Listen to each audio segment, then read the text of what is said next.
సంఘానికి కూడా అటెండ్ అవ్వవు నువ్వు, సంఘ క్రమానికి కూడా సరెండర్ అవ్వవు నువ్వు. అక్కడికి ప్రారంభానికి ఎంటర్ అవుతున్నావు. ఎందుకు పిలిచారా నిన్ను? ఇట్లా అబ్రహాముతో మాట్లాడినట్లు, అబీమెలెకుతో మాట్లాడినట్లు, ఈ యొక్క సమరయ స్త్రీతో మాట్లాడినట్లు ఏ రోజు నీ పేరు పెట్టి, బిడ్డ ఈ ఇబ్బందులు గుండా వెళ్తున్నావు, ఈ స్వస్థత, ఈ అనారోగ్యంతో బాధపడుతున్నావు, ఈ బలహీనతతో పీడించబడుతున్నావు అని చెప్పారా? లేదు. అంటే అక్కడ ఎవరు లేరు, దేవుడు లేడు, దేవుని ప్రవక్త కూడా అక్కడ లేడు. స్తోత్రం. మరొక మాట ఏంటంటే, సమరయ స్త్రీ యేసు ప్రభువారు సువార్త నిమిత్తం బయలుదేరి శ్రమపడి కష్టపడి ప్రజలందరి కొరకు ఆయన మాటలు మాట్లాడి ప్రార్థించే వారి కొరకు ప్రార్థన చేస్తూ, బుద్ధి చెప్పేవారికి బుద్ధి చెబుతూ, వాక్యం చెప్పేవారికి వాక్యం చెప్తూ, స్వస్థత కావలసిన వాళ్ళకి స్వస్థపరుస్తూ, విడుదల లేని వాళ్ళకి విడుదలనిస్తూ, అప్పుడే వెంటనే స్వస్థత కావాలంటే వెంటనే కార్యాలు చేస్తూ యాకోబు బాబు దగ్గరికి వచ్చినప్పటికీ అలసిపోయాడు ఆయన. అరే బిడ్డలారా, తినడానికి ఏమైనా వెళ్తారేమో, ఊర్లోకి వెళ్ళి తిని బండారాలు తినండి మీరు పోయి, నేను పలానా చోట కూర్చుంటాను అన్నాడు. యాకోబు బావి దగ్గర మధ్యాహ్నం ఎండ వేళ కూర్చున్నాడు అలసట తీర్చుకోవడానికి.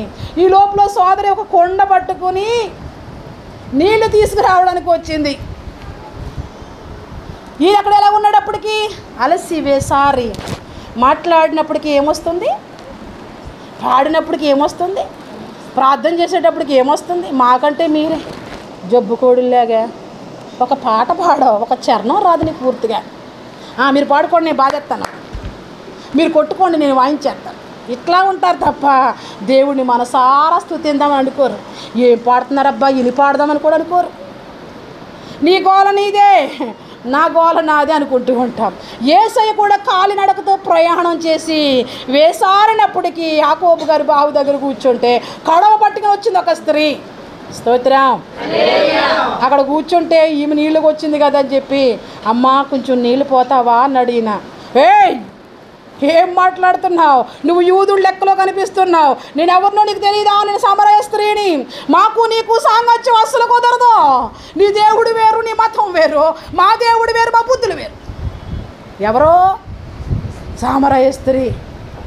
నేనేదో నీళ్ళకి వస్తే కొంచెం నీళ్ళు పోయి అంటావా, సాంగత్యము అన్నప్పటికీ ఏసుకు మన్నట్టు ఉంది. నా సాంగత్యం సంగతి పక్కనెట్టు, నా గ్లాసు నీళ్ళ సంగతి పక్కనెట్టు. సాంగత్యం చేయమంటున్నాడా, వాటర్ ఇమ్మంటున్నాడా? వాటర్ ఇవ్వడానికి సాంగత్యం ఏమి ఉండాలా? ఎవరికైనా దారిలో యాక్సిడెంట్ పడ్డవాడిని లేపడానికి సాంగత్యం ఏమి ఉండాలా? సొమ్మసెల్లి వేసారిపోయినోడికి నీళ్ళు చొప్పడానికి సాంగత్యం ఏమి ఉండాలా? ప్రేమ ఉంటేనే చేస్తానండి, వాడు నా వాడు అయ్యి ఉంటే చేస్తానండి, అది ఉండాలా? అయ్యి ఉండాలా? లేదుగా. ఆయన అడిగింది ఏంటి? కొంచెం వాటర్.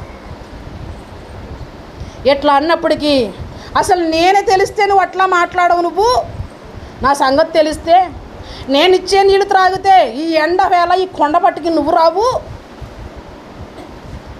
అనంటే, అబ్బా నువ్వు నీళ్ళు ఇస్తావా, నీళ్ళు నీ దగ్గరకు వస్తాయి, ముందు నీ పెరిమిట్ని తీసుకురా. మళ్ళీ మండిపోయింది. రాంగు మాట్లాడుతున్నావు బిడ్డ నువ్వు. మీ లెక్క, ఆవిడ లెక్క కాదండోయ్, ఆవిడ లెక్క కాదు. ఏంటి నా కాళ్ళు చూస్తే సుట్లు కనిపించట్లేదు, నేను కళ్ళు లేవా? ఇక్కడ చూస్తే మంగళసూత్రమా, అవి కనిపించట్లేదు, కళ్ళు లేవా? ఏంటి తీసుకురంటావేంటి? లేదు, నేను ఇచ్చే నీళ్ళు నువ్వు త్రాగాలి అంటే ముందు నీ పెరిమిటిని తీసుకునిరా అని అంటే, నాకు ఇంకా వివాహం ఏమీ కాలేదు. ఎందుకు కాలేదు? నీకు 5 భర్తలు ఉన్నారు, ఇప్పుడున్నవాడు 6వ వాడు అన్నాడు. అబ్బో ఏదో చూసినట్టు చెప్తున్నాడే. అమ్మో, మనతో దేవుడు మాట్లాడినప్పుడే అబ్బో అమ్మో నిజమే. ఇప్పుడు వెంటనే కొండ విడిచిపెట్టేసింది. ఎక్కడో ప్రవర్తలాగున్నాడు, మెస్సయ్యలాగున్నాడు, నేను ఎక్కడెక్కడో చేసినవి వాటి గురించి నేను మంచులకు వస్తే నాతోనే చెప్తున్నాడు అని సమరయలోకి వెళ్ళిపోయింది, ఊర్లోకి వెళ్ళిపోయింది. ఊర్లోకి వెళ్ళిపోయి అందరిని తీసుకొచ్చేసింది. యేసు మాట వినాలని, యేసు ఎవరో చూడాలని, నేను చేసినవి, నేను చేసిన పనులు, నేను ఆలోచించే పనులు ఈయన చెప్తున్నాడు.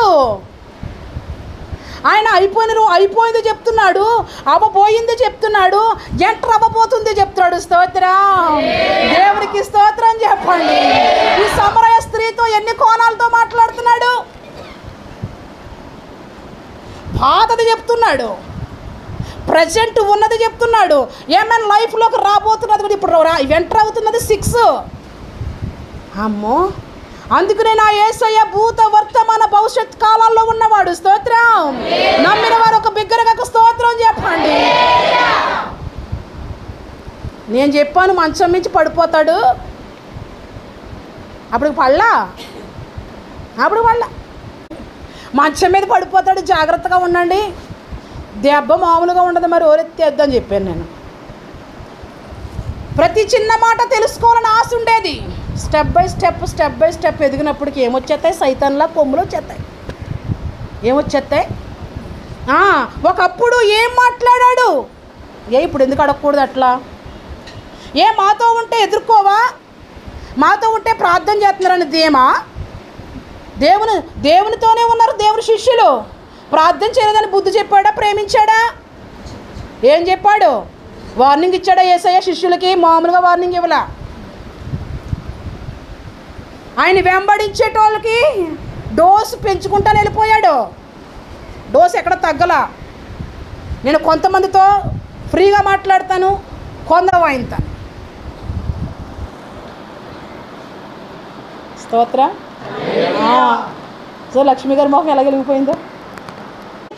అందుకే పౌలు అంటాడు కదా, నేను మిమ్మల్ని పాలతోనే పెంచుతున్నాను, బలమైన ఆహారం పెట్టలేకపోతున్నాను.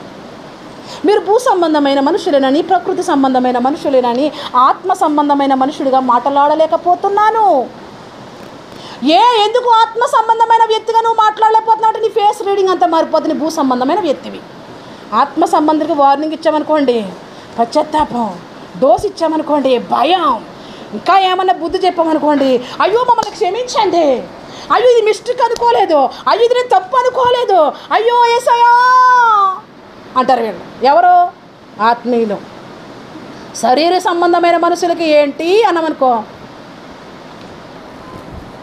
చెప్పుకో అను, నీవు సీరియస్ అయిపోతావు, నేనా సీరియస్ అయిపోతాను, నువ్వు సీరియస్ అయిపోతావు. ఎందుకని? నా ముందున్న నీవు ఆత్మ సంబంధమైన వ్యక్తివి అయితే నీ ఫేస్ రీడింగ్ అంతా మారిపోతుంది. ఆల్రెడీ నువ్వు ఆటోమేటిక్గా సరెండర్ అయిపోతావు. కాకపోతే సరసరమని కోపం వచ్చేస్తుంది. ఎవరు అడగలేదు పడుతుందని చెప్పి 2 కత్తిపోతలు పెట్టించుకున్నారు, కుట్లు వేయించుకున్నారు, ఇవ్వాల్సింది అట్టుకెళ్ళి ఇచ్చారు. దేవునికి మహిమ రాకపోయినా వాళ్ళ దగ్గర నుంచి జేబులు ఖాళీ అయ్యేలా చేశాడు దేవుడి స్తోత్రం. దేవుడు నీకు మిగులుతుంటే నీకు లోకం అయ్యాడా? దేవుడు ముందే చెప్పి ఆపుతుంటే నీకు సులకనయ్యాడా? దేవుడు నిన్ను ప్రేమించి ఏమడక్క ముందే ఫ్రీగా ఇస్తున్నాడని నువ్వు అట్లానే ఇవ్వు అంటున్నావా? జేబులు ఖాళీ అయిపోయినాయి. ఎంత రమ్మన్నాడు, చూస్తేనే నీ బుడ్డోడంకు చూస్తాను, చూడకపోతే నేను చూడను అన్నాడు. మళ్ళీ పరుగు ఇంటికి వచ్చేసి అది చూడా ఇది చూడా పట్టించుకోడా దేవుళ్ళ వాడికి కావాల్సింది పింగులు. ఏం కావాలి? వాడు ఎంత అన్నాడో అంత బల్ల మీద అలా పెట్టారు. అప్పుడు ఒక కత్తి తీసుకుని అలా కోసాడు. డబ్బు తీసుకుని కోసాడా, డబ్బు తీయకుండా కోసాడా? దేవుని ప్రేమ నీకు అర్థమవుతుందా? దేవుని ప్రేమ నువ్వు ఏం పెట్టకుండానే యూట్యూబ్లో వైరల్ అయిపోతుంది కదండి ఒక సినిమా హీరో గురించి. ఆమెకి నిద్రే పట్టదట. నువ్వు ఎంత అదృష్టవంతురాలివి. ప్రార్థన చేసుకుని మంచం ఎక్కగానే మొదటి నిద్ర నీకే. నిద్ర అంటేనే లేదట ఆమెకి. నిద్ర అంటేనే తెలియదట ఆమెకి. ఇది నిద్ర మాత్రం లేదు మింగేసిన మనకి ఎందుకు లేదు, ఆ స్టోరీ మనకి ఎందుకు లేదు. దేవుడు చూపించే ప్రేమ నీకు అర్థమవుతుందా? అది వీళ్ళందరూ వచ్చారు, వీళ్ళందరూ యేసు మాటలు విన్నారు. యేసు మాటలు ఈమె చెప్పుట ద్వారా విశ్వాసం పెరిగింది వాళ్ళకి. యేసయ్య దగ్గరికి వచ్చి యేసు మాటలు వినడం ద్వారా అక్కడున్న సమరయులందరికీ, ఆ ఊరోళ్ళందరికీ యేసు మాటల మీద ఇంట్రెస్ట్ పెరిగింది. ఆమె చెప్పిన మాటల కంటే దగ్గరికి వచ్చి విన్న మాటల మీద మరింత విశ్వాసం కలిగింది. మరి నేను వెళతాను అంటే వెళ్ళడానికి వీరలేదు. ఈ సమరయులు ఏమంటున్నారు?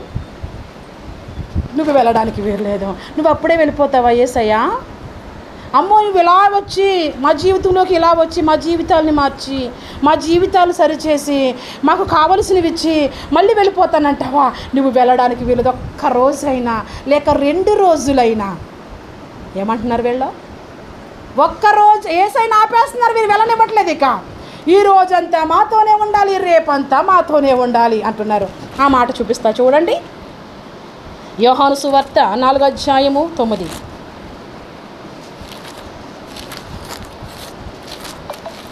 యేసు దగ్గరికి వచ్చినా నువ్వు కదలలేవు, యేసు మాట విన్నా నిన్నెవరు ఆపలేరు.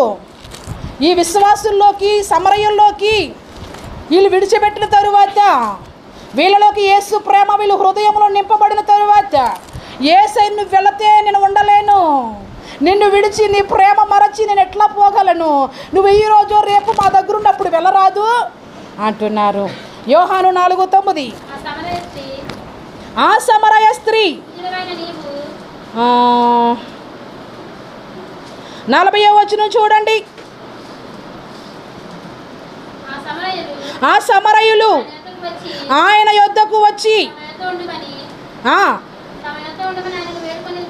ఇంకా మీకు బాగా అర్థం అవ్వాలి అంటే 28వ వచనం చూడండి. ఆ స్త్రీ ఆ కొండని విడిచిపెట్టి ఊరిలోకి వెళ్ళి, మీరు వచ్చి నేను చేసినవన్నీ నువ్వు ఎంటర్ అవ్వంగానే నీ కోసం చెప్పాలి, నీ బలహీనత చెప్పాలి, నీ అనారోగ్యం చెప్పాలి, నిన్ను పేరు పెట్టి పిలవాలి. అది యేసు చేసిన పని, ప్రవర్తన చేసే పని.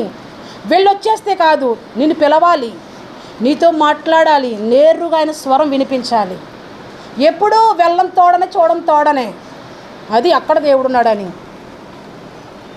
ఎక్కడ దేవుడున్నాడని ఈమెను చూడం తోడా అని చెప్పడలేదా? అభిమేలెకు ఇంటిలోకి రాంగని చెప్పడలేదా? మరి ఈరోజు వెళ్ళొచ్చేస్తున్నారు కానీ ఎందుకు చెప్పట్లేదు? అంతే కదా. మరి నాకు ఒక దేవుడు, వాళ్ళకొక దేవుడా? నాదొక నడిపింపు, వాళ్ళదొక నడిపింపా? కాదు. నాదొక బైబిల్, వాళ్ళదొక బైబిలా? కాదు కదా. ఈ దేవుడే ఆ దేవుడే అందరి దేవుడు కదా. మరి ఎందుకు అక్కడికి అన్ని లోపాలతో వెళ్తున్నప్పటికి ఏది చెప్పట్లేదు? సంఘానికి కూడా అటెండ్ అవ్వవు నువ్వు, సంఘ క్రమానికి కూడా సరెండర్ అవ్వవు నువ్వు, అక్కడికి ప్రారంభానికి ఎంటర్ అవుతున్నావు. ఎందుకు పిలిచారా నిన్ను? ఇట్లా అబ్రహాముతో మాట్లాడినట్లు, అభిమేలకుతో మాట్లాడినట్లు, ఈ యొక్క సమరయ స్త్రీతో మాట్లాడినట్లు ఏ రోజు నీ పేరు పెట్టి, బిడ్డ ఈ ఇబ్బందులు గుండా వెళ్తున్నావు, ఈ స్వస్థతో, ఈ అనారోగ్యంతో బాధపడుతున్నావు, ఈ బలహీనతతో పీడించబడుతున్నావు అని చెప్పారా? లేదు అంటే అక్కడ ఎవరు లేరు, దేవుడు లేడు, దేవుని ప్రవక్త కూడా అక్కడ లేడు. స్తోత్రం. ఇక్కడ చూడండి, నేను చేసినవన్నీ నాతో చెప్పిన ఆ మనుషుని చూడడానికి రండో అని సాటింపేసింది. ఈవిడే డమక కొట్టేసింది. బిలబిలబిలమంట ప్రజలు వచ్చేసారు. వచ్చేసిన తరువాత ఈ లోపల శిష్యులు కూడా వచ్చారు. శిష్యులు శుభ్రంగా తినొచ్చారు. ఏసైకి ఎవరైతే పెట్టేసినట్టున్నారు. ఏసై ఒక పనిలో ఉన్నాడంటే పొట్టలోకి వెళ్ళిపోయిందేమో, తినకుండా సేవ చేస్తున్నాడు అనుకోవట్లేదు ఆయన. మేము తినేసాం కదా, ఆయన కూడా తిని సేవ చేస్తున్నాడేమో అనుకుని ఏసైకి ఎవరు పెట్టుంటారా? ఎవరు పెట్టారు? మనం పెట్టలేదు. ఏసైకి ఎవరు ఏదో పట్టుకొచ్చి పెట్టేసి ఉంటారు. అందుకే ఆయన విశ్రాంతి మానేసి పని చేయడం ప్రారంభిస్తున్నాడు. తినొచ్చిన తర్వాతే కదా పని కదండి. మధ్యాహ్నం అయ్యింది, తినడానికి రెస్ట్ తీసుకున్నారు. ఆ తినేసిన తర్వాత మళ్ళీ పనికి పోతారా లేదా, డ్యూటీకి పోతారా లేదా? వీళ్ళు అనుకుంటే అబ్బో నా ఆహారం అది కాదు, నీ ఆహారం అయితే అది, కానీ నా ఆహారం ఏంటి? చదవండి 31. బోధకుడా భోజనము చేయమని ఆయనను వేడుకునిరి. అందుకాయన భుజించుటకు మీకు తెలియని ఆహారము నాకు ఉన్నదని వారితో చెప్పగా, శిష్యులు ఆయనను భుజించుటకు ఎవరైనా ఏమైనా తెచ్చారేమో ఏసై తినడానికి, వేరొక ఆహారం అంటున్నాడు కదా ఈయన. ఏ ఆత్మ నశించిపోవడం ఆయనకి ఇష్టం లేదో. నీ కళ్ళ ముందు ఎన్ని ఆత్మలు నశించిపోతున్నాయి, నీ కళ్ళ ముందు ఎంతమంది అక్రమదారుల్లో వెళ్ళిపోతున్నారు, నీ కళ్ళ ముందు ఎంతమంది దేవుని విడిచిపెట్టి వెళ్ళిపోతున్నారు. ఆయన గొర్రెలుగా ఉండవలసిన వారు, దేవుని కొరకు బ్రతకవలసిన వారు, ఆయన నీతిని వెతకవలసిన వారు నీ కళ్ళ ముందు ఎంతమంది పాడైపోతుంటే నువ్వు హాయిగా తింటున్నావు. బిడ్డ నాకు ఏమి కాదులే అనుకుంటున్నావు. వెండి బంగారము అవన్నీ ఫిల్టర్ చేయడానికి, అగ్ని పరీక్ష చేయడానికి వచ్చినట్లుగా నీవు నేను అగ్ని పరీక్షకి రాబోతున్న టైంలో ఖచ్చితంగా ఫలం పొందుకుంటాం. ఏ ఫలం? మేలు చేస్తే ఏం పొందుకుంటావు? ఆశీర్వాదం. కీడు చేస్తే నిత్య నరకం, నాశనం, వెళ్ళిపోతామని పోయిన వారం కూడా మనము నేర్చుకున్నాం. ఇక్కడ వేరే ఆహారం ఉందేమో అనుకుంటున్నారు. నేను తినడానికి వేరే ఆహారం ఉందని యేసయ్య అన్నాడు. తర్వాత చదువు.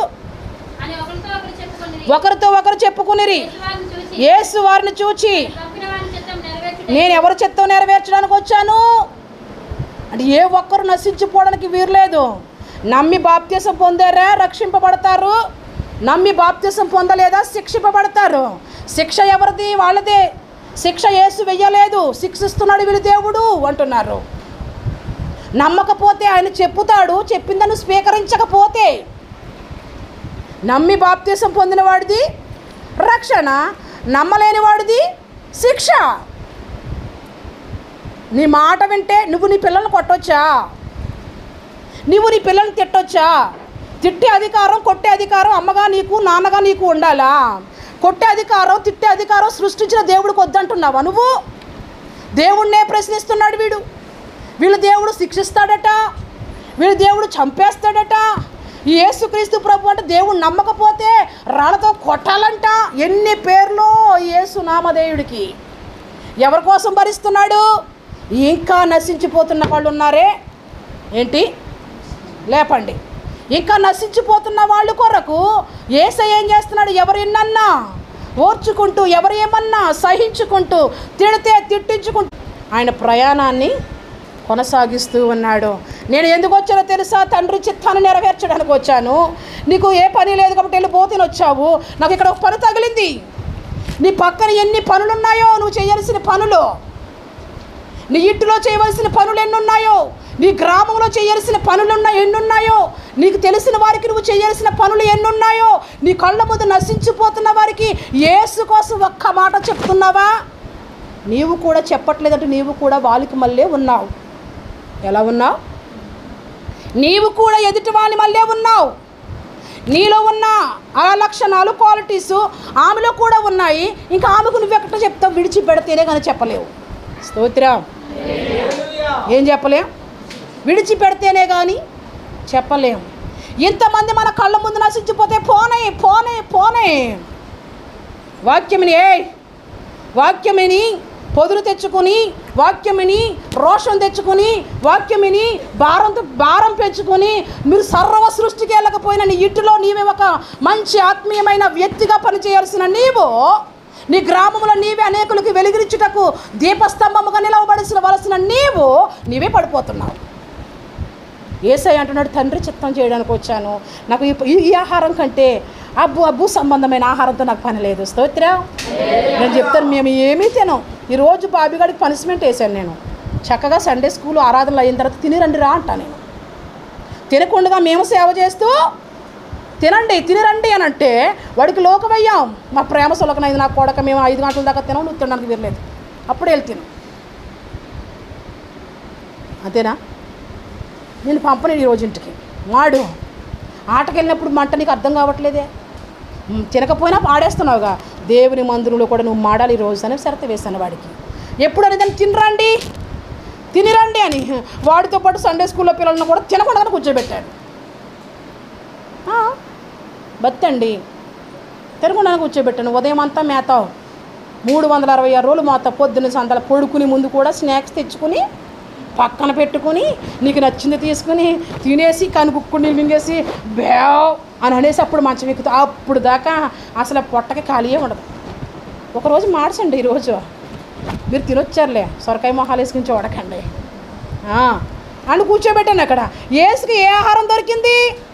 నేను త్వరగా అనేకులను ఆత్మను సంపాదించాలి, దేవుని కోసం మారాలి. ఈ ఒక్క స్త్రీ పట్టుకుంటే ఊరంతా మారుతుంది. నీ ద్వారా ఊరు మారాలి, నీ ద్వారా గ్రామము మారాలి, నీ ద్వారా అనేక మంది ప్రజలు రావాలి.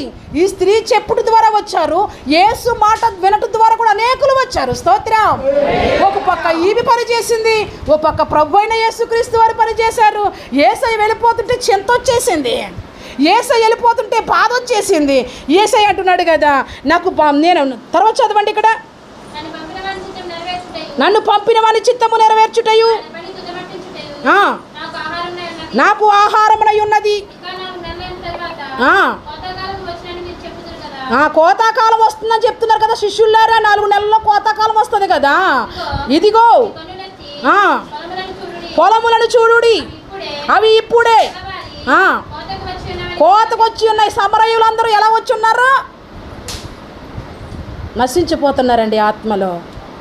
నీ గ్రామం నశించిపోతుందండి, నీ ఇంటి వాళ్ళు నశించిపోతున్నారండి. అబ్రహాము ఇంటిలోంచి విడిచిపెట్టినట్లుగా నీవు నీ ఇంటిలోకి వెళ్ళి సువార్తను ప్రకటించవలసిన దానిగా ఉన్నావండి. నీ ఇంటికి రక్షణ వచ్చింది, నీ ఇంటికి రక్షణ ఎప్పుడో వచ్చింది. రక్షణకు అడ్డుగా ఉన్నారా? రక్షణ నిర్లక్ష్యం చేస్తూ ఉన్నారా? రక్షణ తిరిగి మళ్ళీ వెనక్కి పంపించేస్తున్నారా? కోతాకాలం వచ్చేసింది శిష్యులారా, మీరే అనౌన్స్మెంట్ చేస్తున్నారు కదా ప్రభు వచ్చేస్తాడు, ప్రభు వచ్చేస్తాడని. కొన్ని ఆత్మలు త్వరగా మనం చెయ్యాలి అని అనుకుంటూ ఉన్నారు. తర్వాత 39వ వచనం చదువు. నేను చేసినవన్నీ నాతో చెప్పినని సాక్ష్యం ఇచ్చిన స్త్రీ ఒక్క మాటను బట్టి ఆ ఊరులోని సమరయులు అనేకులు ఎవరిని బట్టి? యేసుక్రీస్తు ప్రభుని బట్ట, సాక్ష్యం ఇచ్చిన స్త్రీని బట్ట. దేవుని దయే అంటున్నావు. దేవుడు మాట్లాడితే ఈ బండోడు మారడా? దేవుడు మాట్లాడితే ఈ మొండోడు మారడా? దేవుడు మాట్లాడితే వాళ్ళే మాట్లాడతారుగా, నేను పని చేయాలంటున్నావు కదా. అదేగా మన తీరు అండి. దేవుడు కాదు అక్కడ క్రియ చేసింది, సమరయ స్త్రీ. ఎవరితో దేవుడు మాట్లాడాడు? ఆ స్త్రీ యుద్ధం మొదలెట్టింది, పని చేయడం ప్రారంభించింది. ఇట్లాగే నిలవబడి వాక్యం చెప్పాను నేను. ఈ పని కొరకు నా తాడు పెట్టాను నేను, బంగారం గోల్డ్ పెడుతూ స్త్రీల కూటం వచ్చింది. స్త్రీల కూటంలో దీని ఒక మాట చెప్పాను. రేపు బుధవారానికి, నెక్స్ట్ బుధవారానికి దేవుడు నా బంగారాన్ని విడిపించబోతూ ఉన్నాడు. దేవుడు ఒక అద్భుతం చేశాడు, నా గోల్డ్ బయటకు వచ్చేస్తుంది. మీకు కూడా అట్లాంటి ఏమన్నా ఉంటే మీకు కూడా తప్పక కార్యం చేస్తాడు. ఇట్లా నేను అన్నప్పుడు ఆదిలక్ష్మి గారు మా గోల్డ్ కూడా గుర్తుకొచ్చిందా వాక్యం? మాది కూడా బ్యాంకులో ఉందమ్మా, ప్రార్థన చెయ్యండి అని అన్నప్పటికీ అదే స్థలములో అదే రోజు ఒక సోదరి స్థలంలో ఉంది. హల్లెలూయా. వాక్యం ఏం చేసింది? పనిచేసిందా? బంగారం అంతా తీసుకెళ్ళి బ్యాంకులో పెట్టుకుందంట. నాకు ఫోన్ చేసే ధైర్యం లేదని పాపం వాయిస్ కాల్ పెట్టింది. అమ్మా నా బంగారం ఫ్రీగా వచ్చింది. స్తోత్రం చెప్పండి, స్తోత్రం చెప్పండి. కష్టపడి కట్టాలంటే డబ్బు అవసరము. దేవుడు ఎట్లా ఇచ్చాడు? ఏ మాట మీద విశ్వాసం ఉంచింది? ఎవరి మాట మీద విశ్వాసం ఉంచింది? ఒక రింగు, ఒక చైను నాకు ఫ్రీగా ఇచ్చాడమ్మా. గోల్డ్ రేటు పెరిగిపోయిందని ఆమె అవసరం తీర్చడం కోసం ఏ రేటు పెరిగిపోయింది? రాజు ఆజ్ఞనే మార్చేస్తాడుగా అండి. కోళ్ళకి ఆ బలహీనత వచ్చిందంటే ఎవరి ద్వారా వచ్చిందో? ఏ ఆజ్ఞ ద్వారా కోళ్ళు కొట్లన్నీ బంద్ అయ్యాయో ఆలోచించండి. మేలు చేయక ఆయన ఉండలేడు. ఆరాధించకుండా నువ్వు ఉండకుండా ఉండు, ఆరాధించు. మరి ఎక్కువగా మేలు చేసే కొలది ఆరాధించు. లేపండి వాడు. ఏంటి? గోల్డ్ రేటు పెరిగిపోయిందని వాడే పిలిచి ఒక రింగుని, ఇంత బంగారం ఇది అవసరం లేదమ్మ. ఇక్కడ దేవుని స్తుతించాను నేను. నమ్మితే కార్యాలండి. ఆ 2 పట్టుకు వెళ్ళిపోయిన తర్వాత ఏ పిచ్చదానా నువ్వు వడ్డీ కట్టావు 16,000. వరం ఎక్కడ పనిచేసింది? ఇంకా వరం ఎక్కడ పని చేయలేదు. నీకు ఈ రోజు ఈ వరం నీకు పని చేయట్లేదు. వరం ఎక్కడ పనిచేసింది? కాకినాడలో పనిచేసింది. స్తోత్రం. ఏమి ఛానల్ అయిపోయింది పెట్టి. నేనే ప్రార్థన చేస్తాను. వాళ్ళు బలిసిపోయిన వాళ్ళు కాబట్టి వాళ్ళు గుర్తుండదులే. ఆ మాటను బట్టి దేవుని స్తుతించి నాకు ఈరోజు వాయిస్ మెసేజ్ వస్తే నిన్నటి రోజు నేను ఆమె డబ్బులు కట్టొచ్చింది. మరి ఇక్కడ ఎందుకు పని చేయలేదు? అక్కడికి వెళ్ళిన తర్వాత చక్కగా ఇచ్చారంట. ఆ మాటను బట్టి దేవుని స్తుతించాను. ప్రభు అది కూడా త్వరగా వచ్చేయాలి బయటికి. స్తోత్రం. దేవుడు ఏం చేశాడు? దేని బట్టి కార్యం చేశాడు? ఏ మాట వింది? సేవకురాలు బంగారమే వచ్చేస్తుంది, నా బంగారం కూడా వచ్చేయాలి. అంటే మన మాటలు ప్రవచనము కాదా?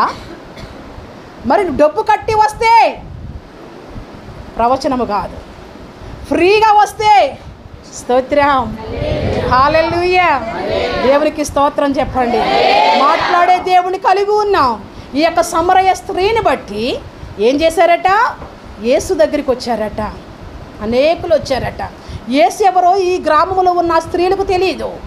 యేసు ఎవరో, యేసు ఏమి చెప్పబోతున్నాడో చాలామంది సమరయులకు తెలియదు. ఈమె అనౌన్స్మెంటు యేసుకి ఆ సమరయులకి మధ్యన ఈ సమరయ స్త్రీ నిలబడింది. స్తోత్రం. వెలుగు చూపించిందా? డోర్ తెరిచిందా? డోర్ లేసేసిందా? నువ్వు డోర్ వేసేస్తున్నావు. ఓపెన్ చెయ్యి అని తలుపు తట్టే కొలది నువ్వు తలుపు వేసుకుంటూ వెళ్ళిపోతున్నావు. మంచి ఇనప రాడ్లతో బిగించేస్తున్నావు. ఓపెన్ చేయను, నా డోర్ ఓపెన్ చేయను అని ఈ స్త్రీ డోర్ ఓపెన్ చేసేసింది. ఓపెన్ అయ్యంగానే అనేక మంది వచ్చారు. చదవండి తర్వాత. ఆ స్త్రీ యొక్క మాటలను బట్టి ఆ ఊరిలో ఉన్నటువంటి సమరయులు అనేకులు ఆయన యందు విశ్వాసముంచిరి. ఆ విశ్వాసం కోసం చెప్పాను. ఆ స్త్రీ ఎవరి మాట? గోల్డ్ పెట్టిన స్త్రీ ఎవరి మాట ఎందు విశ్వాసం ఉంచింది?